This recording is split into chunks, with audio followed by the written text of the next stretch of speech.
أعوذ بالله من الشيطان الرجيم. بسم الله الرحمن الرحيم. وقال الملك إني أرى 7 بقرات سمان يأكلهن 7 عجاف و7 سنبلات خضر وأخر يابسات يا أيها الملأ أفتوني في رؤياي إن كنتم للرؤيا تعبرون. صدق اللہ العظیم. وقال الملک، اور بادشاہ نے کہا، انی ارا، کہ میں نے خواب دیکھا ہے، 7 بقرات سمان، کے 7 موٹی تازی گائیں ہیں، یأکلہن 7 عجاف، ان کو کھا رہی ہیں 7 دبلی پتلی گائیں، و7 سنبلات خضر، اور 7 سرسبز بھرے ہوئے خوشے ہیں، وأخر یابسات، اور ان کے ساتھ 7 سوکھے ہوئے ہیں، خشک ہیں۔ یا ایہا الملأ،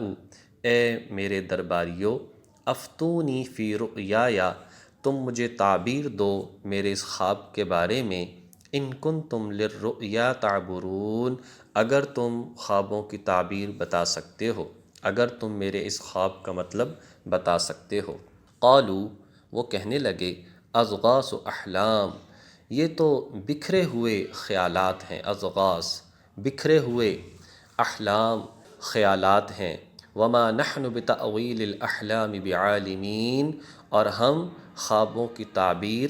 نہیں جانتے، ہم خوابوں کی تعبیر سے واقف نہیں ہیں۔ وقال الذی نجا منہما، اور کہا اس شخص نے، نجا منہما، جس کو رہائی مل گئی تھی ان دونوں میں سے، وادکر بعد امت، اور یہ اس کو بات یاد آئی ایک مدت کے بعد۔ کیا کہا؟ انا انبئکم، میں تمہیں بتاتا ہوں، بتأویلہ،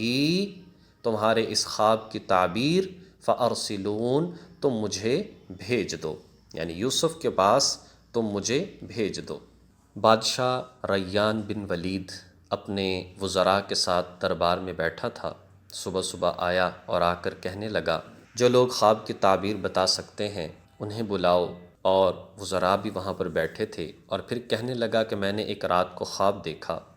خواب میں کیا دیکھتا ہوں کہ 7 موٹی تازی گائیں ہیں، اور ان موٹی تازی گائوں کو دبلی پتلی گائیں، کمزور گائیں کھا رہی ہیں۔ اب حالانکہ بالکل ایک الگ چیز تھی کہ گائے کو کھاتی ہی نہیں، اور پھر کمزور گائے موٹی تازی گائے کو کھا رہی ہیں، حالانکہ کتے، بھیڑیے، شیر، چیتے یہ نقصان پہنچاتے ہیں۔ تو خواب میں یہ دیکھا، اور دوسری بات یہ دیکھی کہ 7 خوشے دیکھے، وہ یا تو گندم کے تھے، ذکر نہیں ہے، یا باجرے کا سٹا تھا، یا مکئی یا چاول کے خوشے تھے، سرسبز تھے، دانوں سے بھرے ہوئے تھے، وہ دیکھے، اور ان کے ساتھ 7 اور دیکھے جو کہ خشک ہیں۔ بس یہ خواب دیکھا کہ پتلی گائے موٹی تازی گائے کو کھا رہی ہیں، اور اس کے ساتھ خوشے دیکھے 2 طرح کے، اور پھر کہا کہ میرے اس خواب کی تعبیر بتاؤ مجھے۔ تو انہوں نے کہا کہ ہم تو اس کی تعبیر کے بارے میں نہیں جانتے، اور پہلے مطمئن اور تسلی دینے کی کوشش کی، کہا کہ یہ بکھرے ہوئے حالات ہیں، یہ خیالات ہیں، منتشر باتیں ہیں، چھوڑیں ان کو، وساوس ہیں، کوئی ایسی بات نہیں ہے۔ اور جہاں تک تعبیر کے حوالے سے بار بار جب تقاضا ہوا تو کہا کہ ہم تو تعبیر نہیں جانتے۔ اب جب یہ تعبیر والا معاملہ چلا تو ان میں سے جو جیل میں یوسف علیہ السلام کے ساتھ 2 لوگوں کو ڈالا گیا تھا،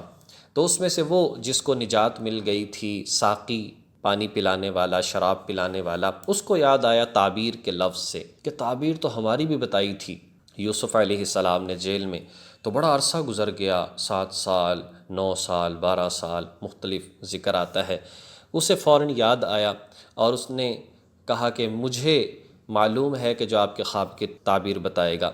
لیکن یہ ہے کہ مجھے یوسف علیہ السلام کی طرف بھیج دو۔ ایک یہ ہے کہ میں خود جاتا ہوں، اور ایک یہ ہے کہ بادشاہ کی طرف سے ایک فرمان ہو کہ واقعی مجھے بھیجا جا رہا ہے یوسف علیہ السلام کی طرف، تو پھر تو میں یقیناً ایک ایسے بندے کی طرف تمہاری رہنمائی کرتا ہوں جو تمہیں تمہارے خواب کی تعبیر بتا دے گا۔ یہ ان آیات کے اندر بات ہے۔ اس سے ایک بات تو یہ سمجھ میں آتی ہے کہ جو خواب ہیں اس کی ایک حقیقت ہوتی ہے اور ایک اس کی ظاہری صورت ہوتی ہے۔ دیکھنے میں تو کچھ اور ہے، لیکن حقیقت میں معاملہ کچھ اور ہوا کرتا ہے۔ اس لیے میں نے عرض کیا تھا کہ نبی پاک صلی اللہ علیہ وسلم نے فرمایا کہ ہر ایک کے سامنے خواب کو ذکر نہ کرو، اور ہر بندہ اس خواب کی تعبیر بھی نہ بتا دے، بلکہ اس بات کا خیال رکھا جائے اور ہمیشہ اچھی تعبیر کی جائے یا خاموشی اختیار کی جائے، اور کوئی بھی ایسی ویسی تعبیر نہ کی جائے جس سے نقصانات ہو سکتے ہیں۔ اور دوسرا اس سے یہ سمجھ میں آیا کہ خواب 3 طرح کے ہوتے ہیں۔ ایک تو حدیث نفس، دن بھر جو انسان سوچتا ہے، جو کرتا ہے، تو وہ اس طرح کی باتیں خواب میں آ جاتی ہیں، ان کی کوئی تعبیر نہیں ہوتی۔ نمبر 2 تخفیف الشیاطین، مختلف ڈراؤنے قسم کے خواب آتے ہیں، کوئی بنیاد ان خوابوں کی بھی نہیں ہے، انسان ڈر گیا، گھبرا گیا، کوئی چیز پیچھے لگ گئی، کوئی نقصان اس طرح سے سامنے آیا، کوئی حادثہ، اس طرح کی چیزیں آتی ہیں،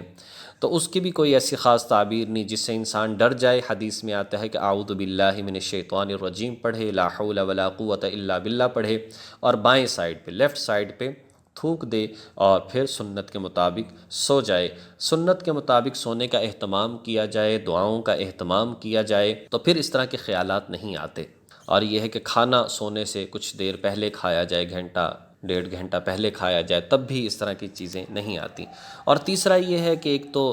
سحری کے وقت کے خواب ہوں، اور دوسرا یہ ہے کہ اس میں کوئی وقت سے پہلے کسی غمی کے بارے میں، کسی خوشی کے بارے میں کوئی ایسی بات بتائی جا رہی ہو، تو ان کی تعبیریں بھی ہوتی ہیں۔ وہ یہی ہے کہ معبرین ہی بتا سکتے ہیں کہ آیا یہ خواب تعبیر والا ہے یا یہ خواب تعبیر والا نہیں ہے۔ اسی طرح سے اس میں ایک بات یہ سمجھ میں آئی، امت کا لفظ آیا کہ اس شخص کو یاد آیا، اس ساقی کو یاد آیا، وَذَّكَرَ بَعْدَ أُمَّةٍ، کچھ وقت کے بعد، ایک مدت کے بعد، تو پتہ چلا امت قرآن کریم میں 3 معنوں کے اندر استعمال ہوا ہے یہ لفظ۔ ایک تو آتا ہے امت وقت اور مدت کے لیے، جیسے یہاں پر ہے، ایک جگہ پر آتا ہے کنتم خیر امت، تم بہترین امت ہو گروہ اور جماعت کے لیے، اور ایک آتا ہے پیشوا کے لیے، حضرت ابراہیم علیہ السلام کو کہا گیا کہ وہ امت ہے، یعنی کہ تمہارے پیشوا ہیں۔ تو بہرحال ان آیات سے جو بات سمجھ میں آتی ہے وہ یہی ہے کہ ہمیں ایک تو ظاہری جو حالات ہیں صرف ان سے خود ہی نتیجہ اخذ نہیں کر لینا چاہیے، اور دوسرا یہ ہے کہ خوابوں کی تعبیر کے بارے میں بڑا سیریس رہنا چاہیے، اور تیسرا یہ ہے کہ سنت چیزوں کا اہتمام کیا جائے تاکہ اس طرح کے خیالات نہ آئیں، اور زیادہ سے زیادہ باوضو رہنے کی، پاک رہنے کی کوشش کی جائے، اس لیے کہ حدیث میں آتا ہے انسان کے بائیں طرف کوئی نہ کوئی شیطان یا اس کے اثرات رہتے ہیں، دائیں طرف جو ہے فرشتے اور اچھی چیزوں کے خیالات آتے ہیں۔ جب انسان باوضو رہے گا تو اچھی چیزیں یعنی کہ فرشتے آس پاس رہیں گے اور اچھے خیالات ہی آئیں گے، ورنہ پھر پریشانیاں بنتی ہے۔ اللہ تعالیٰ توفیق عمل نصیب فرمائے۔ وآخر دعوانا ان الحمد للہ رب العالمین۔